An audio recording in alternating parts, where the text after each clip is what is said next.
अली मोहम्मद साहब ठीक कह रहे थे कि यहाँ पे तमाम बड़े डैम जो हैं वो डिक्टेटर्स के ज़मानों में बने। मंगला और तरबेला जो है दोनों उनके ज़माने में बने, क्योंकि वो कंसेंसस क्रिएट करवाने की पोजीशन में होते हैं, उनके पास ताकत होती है कंसेंसस क्रिएट करने की।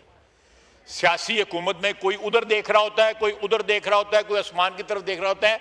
इतने ज़्यादा डिफरेंसेस होते हैं क्योंकि हमारी दुकानदारी होती है, और हमारी दुकानदारी जो है इस किस्म के इश्यूज खड़े करके इख्तलाफात के ऊपर चलती है हमारी दुकानदारी सियासतदानों की।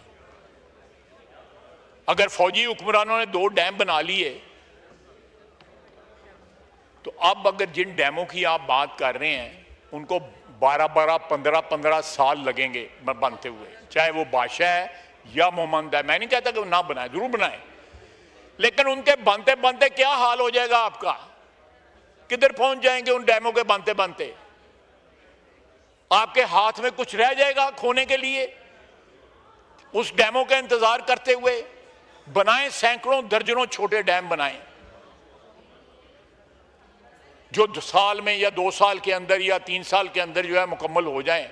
रेजरवॉयर्स बनाएं, पानी आप फेंक रहे हैं समुंदर के अंदर, और इतनी ये हमारे लिए, आपने अभी नवीद कमर ने कहा है कि रेगिस्तान बन जाएगा, ये इतनी ज़्यादा प्रेशियस कमोडिटी बन जानी है पानी, आप बूंद बूंद के लिए तरसेंगे।